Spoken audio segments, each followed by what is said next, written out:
All right, it's the sports show again. Saturday. It's before the Saturday before St. Patrick's Day. And looks like Jimmy. Looks like you're a different man. You shaved a little bit, huh? Yeah, cleaning it up. I was it was a couple rough nights trying to get to sleep with the beard was itching into the pillow, and then a couple of tough days at the gym with the sweat just kind of building up.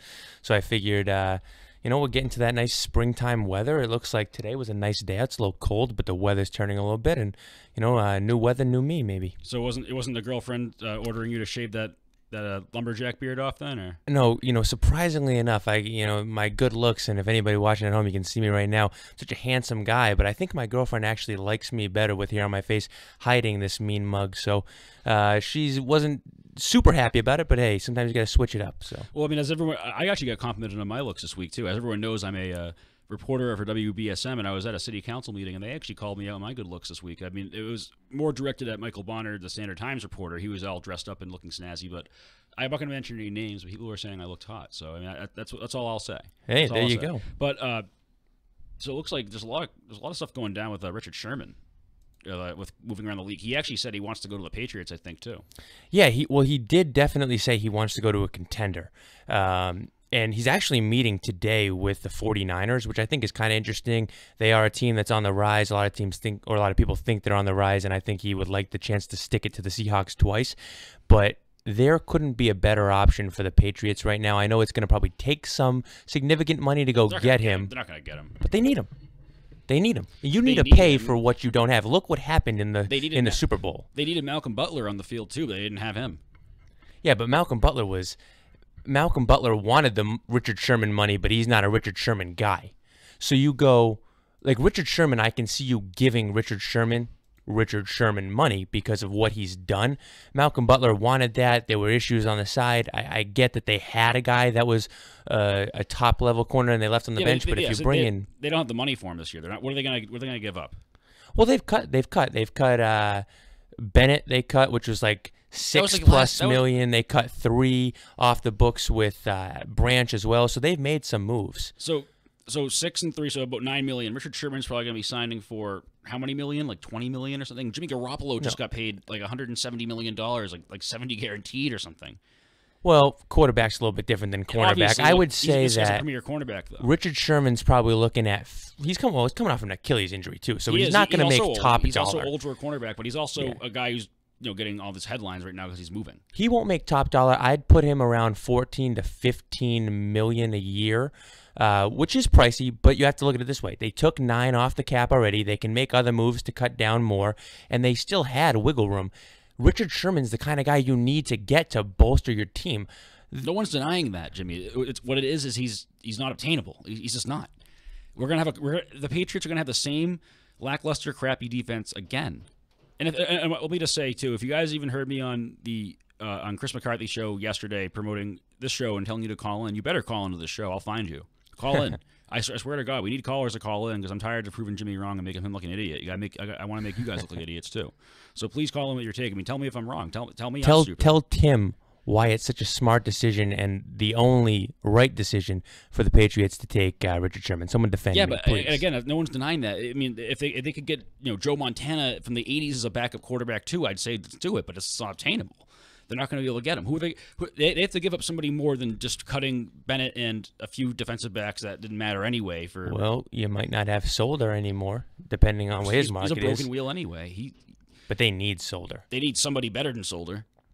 Problem is, Solder's the best option on the market. The first move for them is the offensive line. Yeah, but who's there? It's Solder, or you go into the draft. Yes, who's there? Yeah, so they need to get more offensive linemen. Look at how many times Brady got destroyed. That's how they lost the Super Bowl. He got destroyed. And again, because he's Brady, he was able to get the ball out and make complete passes and work the pocket like he does. But if that was an average quarterback, which it's going to be soon, this Brady thing isn't going to last a while. It's going to be a pain. It's going to be a huge hinder of the Patriots' abilities, especially with Brady too. I think most people want to see one more Super Bowl. It's not going to happen if Brady's going to be getting killed at 41 years old. No, that's true. They need somebody that can bolster it. The problem is there's nobody out there. It's Nate Solder, or you go to the draft. They tried to go to the draft last year. That freak incident with Anthony Garcia, who was like, their third-round pick. He had the blood clots. That kind of hurt them, obviously, because who knows what he's going to be now. He's lost something like 40 pounds, they said. So go back to the draft. You're going to probably have to bring Nate Solder back, so that takes up money. I still think you got to bolster the defense. You have to do something. If you're going to do something, either the linebacking core or the cornerbacks, you go get Richard Sherman, then you can have a soft linebacking core. Yeah.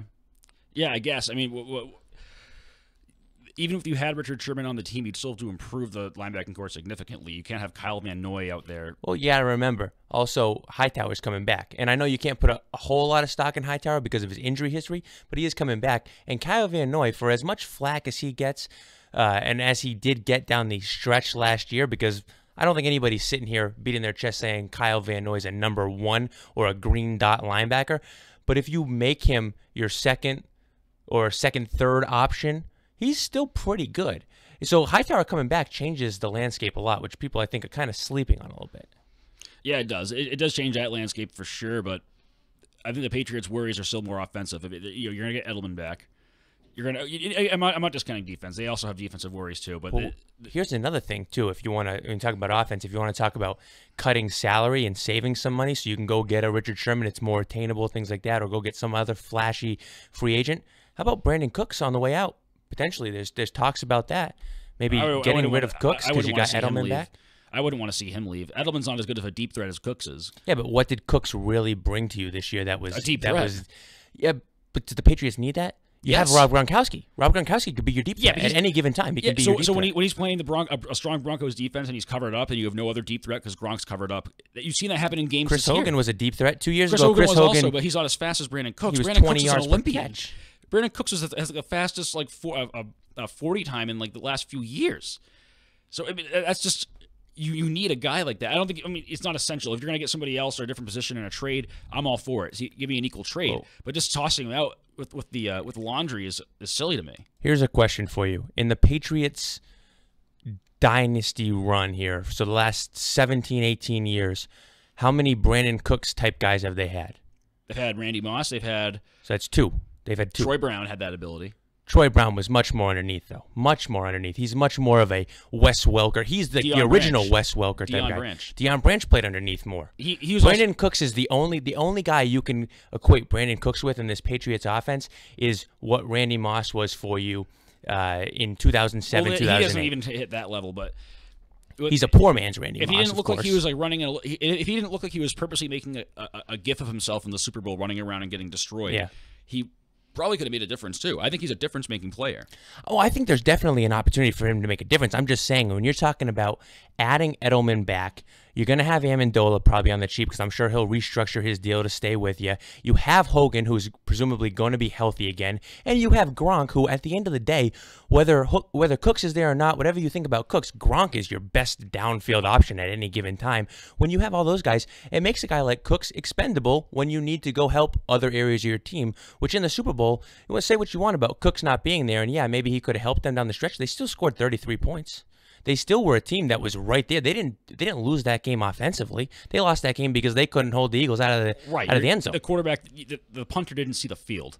So yeah, it speaks to they need work at cornerback as well, obviously. But again, getting Richard Sherman's going to be good. But who else? Who do you give up? You're going to make your offense. You have to pick the spots you're going to make your offense worse.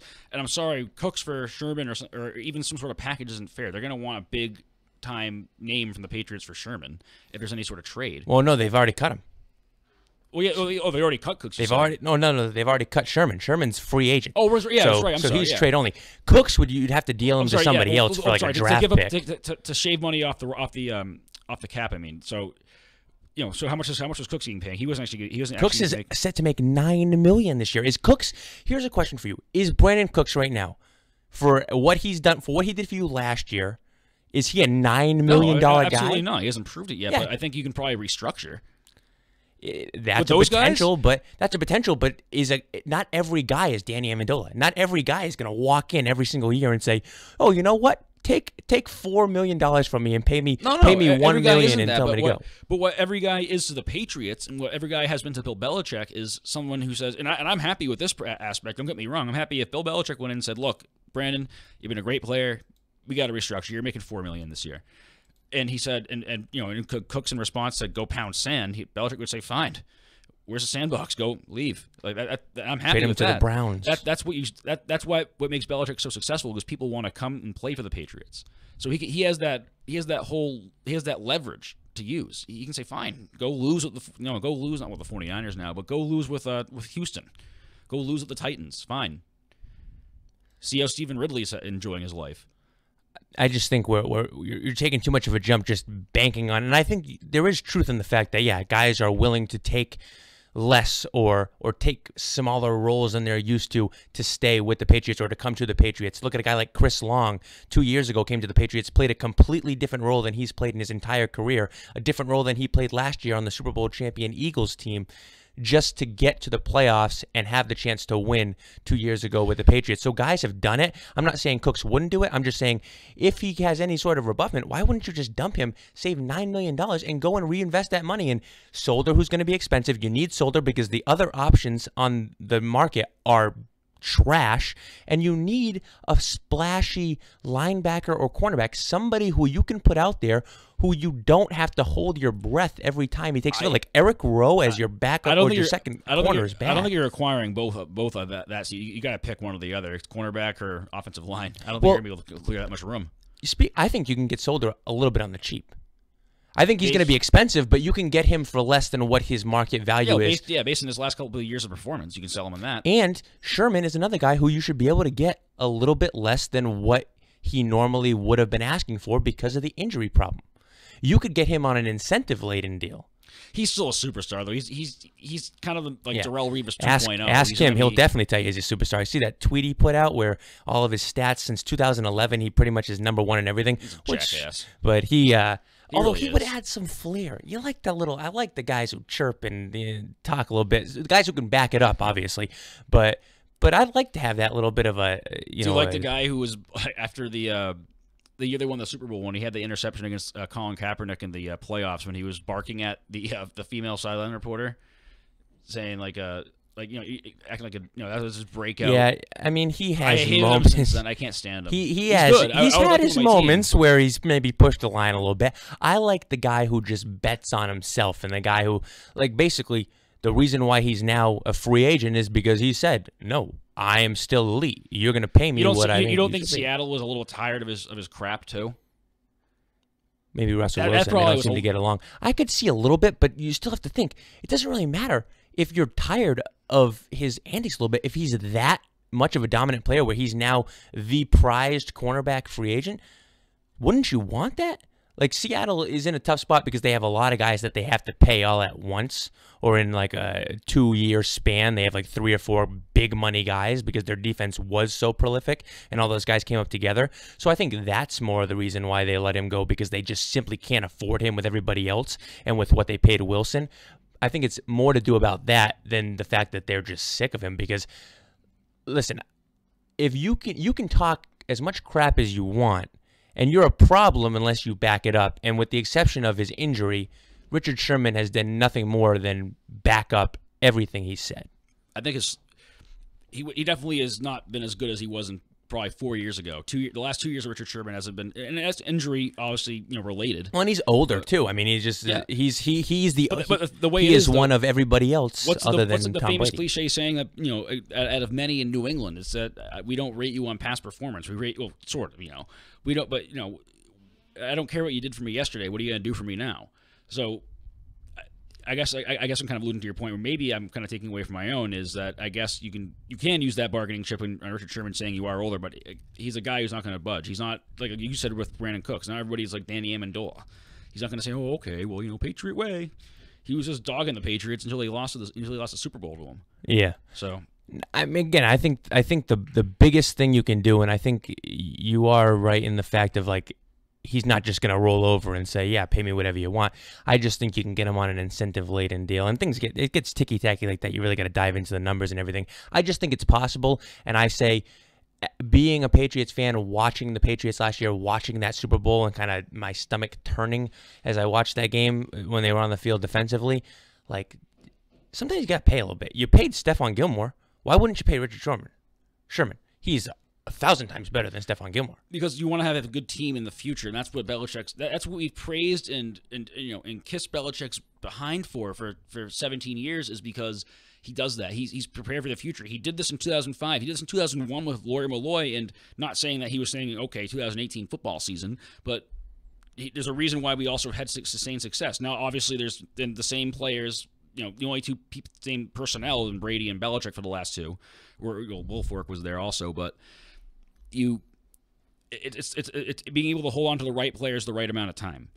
The reason why why the Patriots held on to Wes Welker for that amount of time is because Belichick was able to work the cap that well, and have a same team with Randy Moss, or have a team with Aaron Hernandez and Rob Gronkowski and Shane Vereen and all these different kind of players, and Darrelle Revis. Yeah. But also it comes to bite you also comes to bite you too. It comes to bite you when you can't afford anybody, because you have and you have a mediocre cornerback, a mediocre defensive core, secondary core, and it's just it's just, how do you solve this one now? How do you get? When watching the Super Bowl, I wasn't thinking, okay, we need Richard Sherman. I think we need someone who can play better in high school level secondary. Yeah, need Malcolm Butler. Yes. So let's take a quick break. Let's regroup. We're gonna come back and talk about some Sox. They're playing right now, getting destroyed. So let's take a quick break.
And we're back. What a break. This show is still an infantile show, so it was a break for us. So it wasn't a break for any commercials. No one even knows no commercials are made for us yet. And that should be one of the big selling points. Yeah, you listen to us, you don't have to have a commercial break. You don't have to listen about the stupid ads or anything. You just come right to us. You get to watch me and Jimmy sit in silence and banter. We were really actually just swearing and just saying really disgusting things with each other. So horrible things about the Red Sox, because they're getting their doors blown off. They're getting torched right now. But it was actually supposed to start today, because who started the game? Because it was supposed to be Price, but I love this headline. That it just made me laugh because I hate David Price. David Price to start, pushed to minor league field. He wasn't even starting. He was supposed to start today. It looks like it's injury related though, so it's not like it's going to be anything of him sucking, unfortunately, because I hate him. It's written by not Matt Stone. Chad Jennings. Chad Jennings from the Herald. One day after Chris Sale's spring training debut, the plan was for David Price to make his debut this afternoon against the Twins. He'll instead face minor league hitters on the backfield. Was it because of rain? Well, it was a rain delay today, but I doubt because of that. Oh, actually, well, no, you're right. The problem is rain. Right now, the sky is beautifully blue with streaks of non-threatening clouds, but the forecast is choppy. At one point, it seemed rain might start right around 1 p.m., the time today's Grapefruit League first pitch. They did. It was delayed a little bit. The game started a little bit later, so it makes sense because they don't want to. You don't want to start and stop one of your guys, especially Price, who's proven to be physically temperamental over the years, injury-wise. You don't want to start and stop him or have an issue with him out on the field and how pitching, long is he pitching slipping for? or anything. If he went out and just stretched and threw 8 pitches of warm-up, then I'd say keep him out there. What's the big deal? That's the I think the thing is not so much the start and stop even. It's probably also what if he's out there and it starts to lightly mist or something, right? Which something that's not going to stop the game, not a big deal. But you never know. Freak things could happen. He slips on the rubber. He slips, trying to plant his foot because the ground gets a little wet. It's probably a smart move, just a precautionary, especially since he's coming off an injury. Hey, because of the mist. Baseball players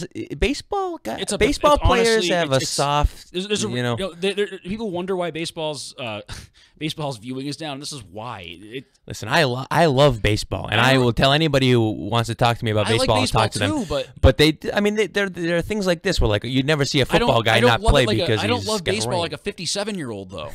Okay, I didn't grow up with it with the radio on. I love listening onto the radio on WBSM, by the way, but it's just a different thing for me. I liked it more when I was a kid and I was playing it because I could, because I pretended I was Manny Ramirez.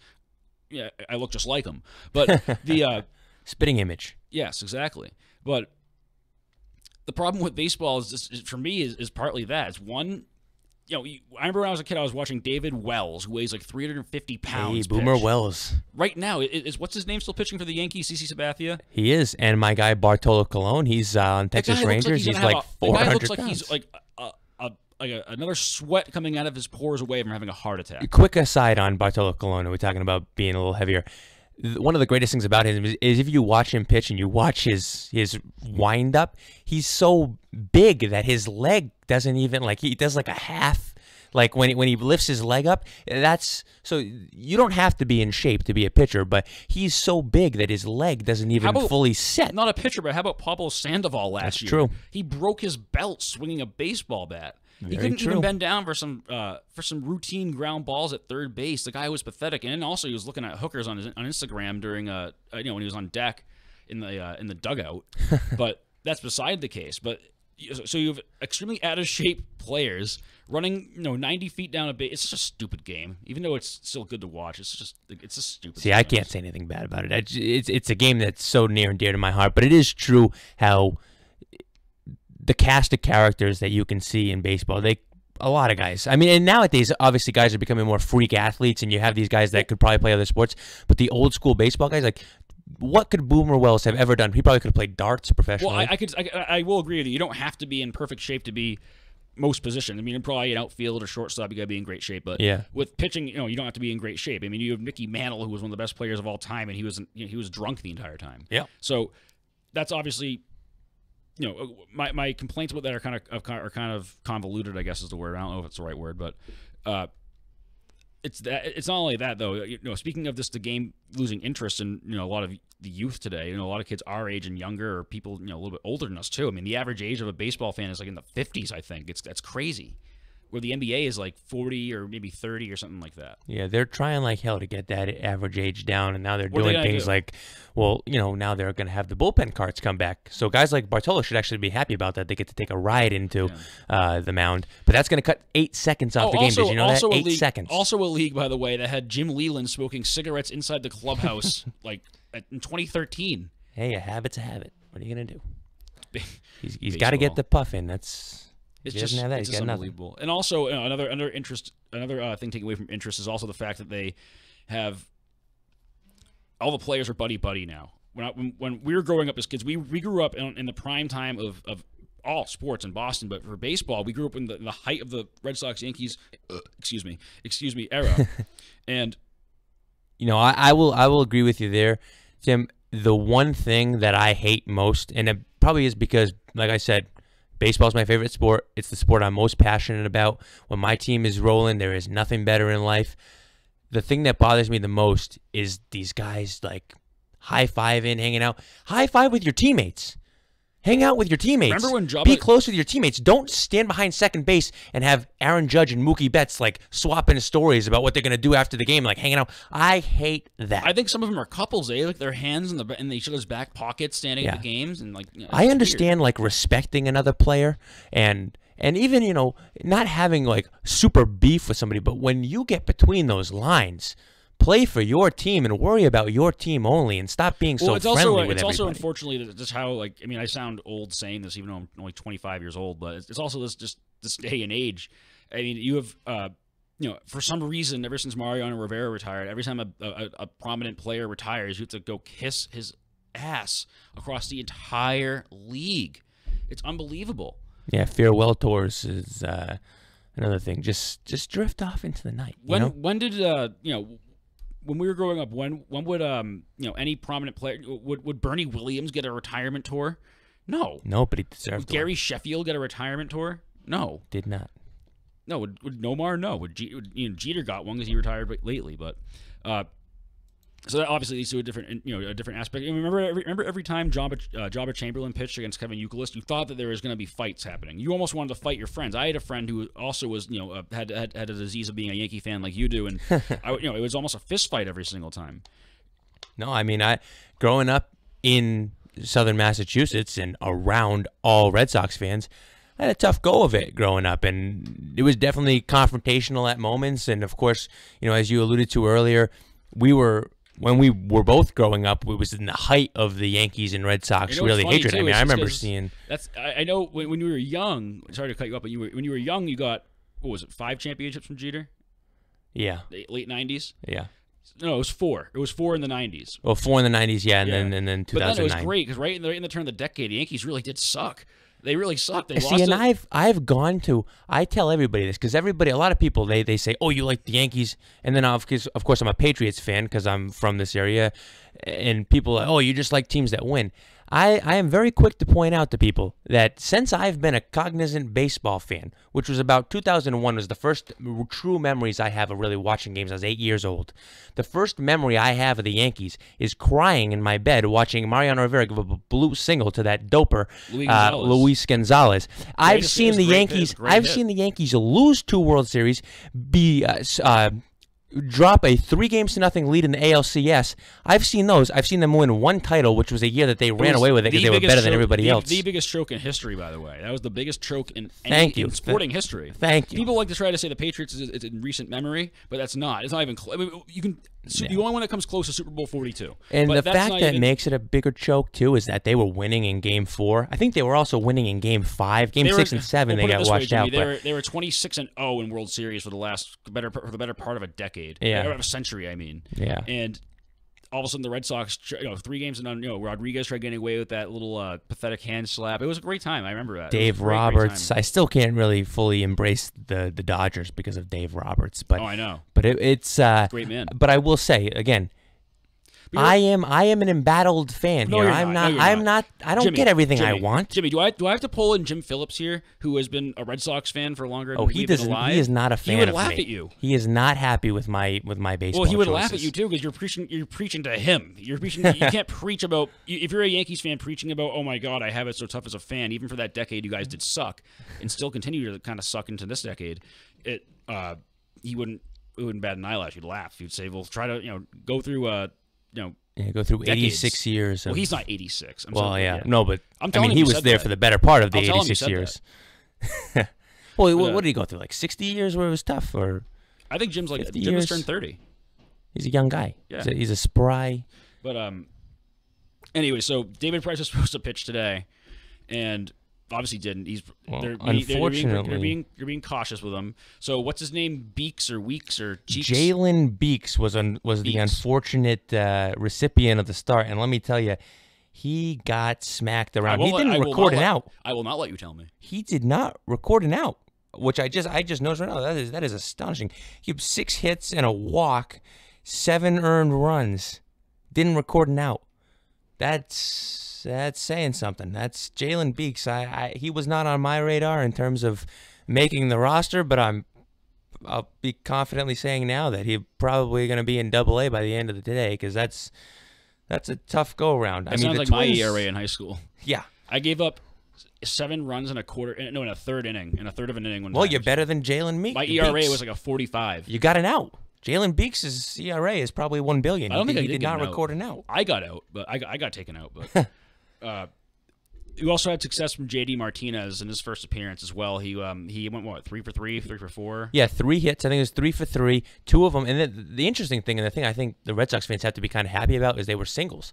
And he was hitting the ball. 2 of them were just singles where he hit against the shift, which obviously you look at Martinez and you would think, oh, big power, gaudy power, that's great. He can hit 45 home runs. But if he hits 45 home runs and only bats like 220, is he really helping you that much? The fact that he gets 3 solid singles, he goes against the shift in his first ABs, showing you, and obviously it's not like he's shown in the past that he can't hit for average, because he has done that, but I think that's a good sign to see, listen, he's not stepping in trying to shoot for the fences on day one. He's just getting his hits, seeing the pitches, hitting the pitches where they're thrown. Well, yeah, he's going to be professional. What I get the feeling of him is kind of like Chris Sale when he came in.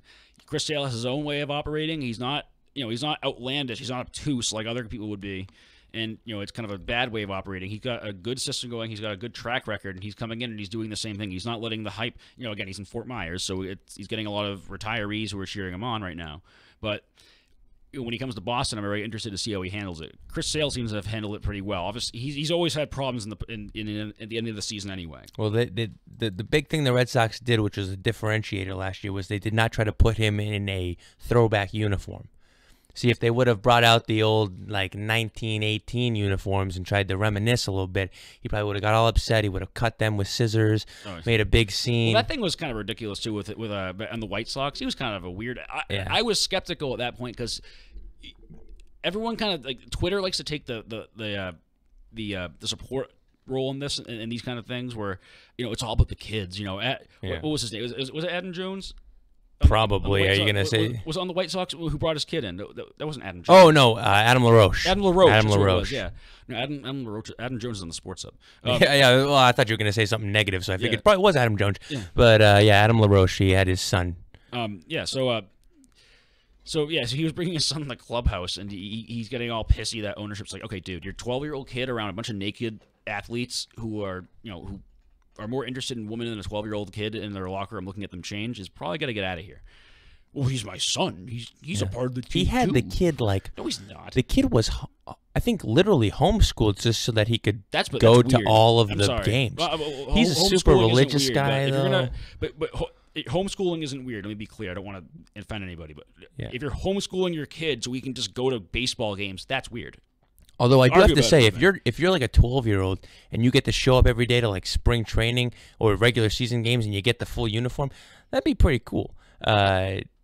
Again, is it necessarily the best place, to have the kid for the baseball season while the team's trying to win? Probably not.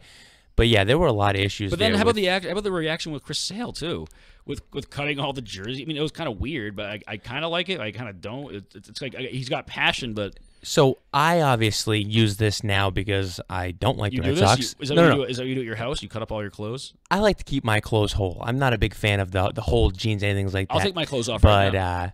Keep them on. Keep them on. I'll do it. I'll take them off. Save the few viewers we've got. Spare their emotions and their feelings. I don't want to get too many viewers here. But I like to use this now as a thing to be like, oh, he's crazy. He's a psychopath. He's cutting up jerseys. But if you're a Red Sox fan, you can almost kind of spin it, right? Because don't you want your dominant ace pitcher to just be a little bit nuts? You never really know. He's willing to bust guys inside. He's willing to kind of, be a little bit outside the lines. Yeah, you have that aspect in Pedro and Schilling for sure. Yeah. So you almost kind of like the fact that he's a little bit of a Looney Tune.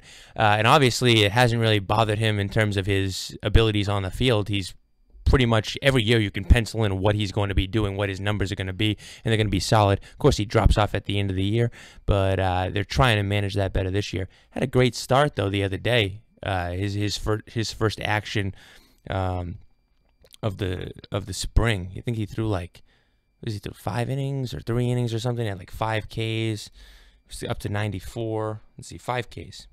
So that's not bad. It's decent. Listen, I don't know if he's going to strike out. Bores me. I don't know if he's going to strike out Stanton and Judge, but hey, he looked okay against the Marlins. He's still going to be your obviously goes out saying he'll be your number one starter. He's going to be your number one reliability. You're going to rely on. I'm sorry. You're going to have to rely on him the most for the pitching rotation because the bottom of your rotation is already screwed. They're already injured. David Price looks like he might be. I mean, this is probably precautionary, but he's coming off an injury. He could be injured, and he also sucks anyway. Well, he doesn't suck, but I think he sucks. And so you're really kind of relying on Porcello and Sale. That's it. Maybe Price. If Price actually steps up his game, if Price comes out and pitched like he did in the Rays before he came to the Sox, then you might have a pretty, you have a solid first three starters. If you want any David Price, I think you want the back half of, what was it, like 2012 when he was with Toronto for like a half a season. He got traded there. That was good David Price. That is not the same David Price the Red Sox have gotten, but it's probably the David Price that Red Sox Nation wants. But yeah, they have a lot of question marks in their pitching. I mean, Pomerantz, again, that was a precautionary thing that got him taken out of his first start, a little elbow inflammation or something like that. They're worrying about that, or a strain, but you never know. He's got injury history. You got, what's his face, Stephen Wright, the knuckleballer, who had some success but was also injury prone. And again, he's one of those guys where the knuckleball is it's for lack of a better term, no pun intended, it's a flighty thing. Sometimes it's there, sometimes it's not. So they're definitely question marks. And I guess, yeah, you got to kind of bank on Sale being your guy. And after that, I don't even think you can bank on Pomerantz. Like I said on last week's show, Porcello. Porcello is, his outlier season was his Cy Young season. He is a middle-of-the-pack pitcher at best, other than that. And can you win with one dominant pitcher, one middle-of-the-pack pitcher, and 3 question marks? Not with the lineup the Red Sox had last year. Not with the lack of production they had last year. Absolutely. Oh, but they have J.D. Martinez now. He shall cure savior. All of their ills. Oh yeah, right, exactly. That's how they're going to sell it. You saw it last time. They tried selling Pablo Sandoval before he was a disaster with the whole panda crap. Or they're going to come up with a nickname for J.D. Martinez now. I have no idea. Yeah, I don't know. I mean, J.D. I don't know. I got nothing. You got nothing? Well, I don't really either. So, unfortunately, no callers this time, but we're going to try to get you guys in here. I'm going to find you. If you don't call, I'm going to come to your house. I'm going to dial your phone and put your ear to your phone and make you talk. I'm going to move your lips up and down, and you're going to talk to me about sports because I'm tired of this. I hate Jimmy. I hate him. I hate him. You're done. Get out. We've got to have people calling, right? We've got to have people interacting with us. Tell us how dumb we are. Listen, someone wants to call in and say, Jimmy, you're an idiot. You like the Yankees. No one likes you. I'd rather you call and tell me that than just sit there and not say anything. Be accurate. Tell me what you think. Yeah, be accurate. No, I'm kidding. Some people think they'd be accurate. Yeah. I personally think, hey, you want to sit here and you want to talk about J.D. Martinez over Stanton? I'll debate you any day. Let's do it. Come on. All right, we'll see you next week.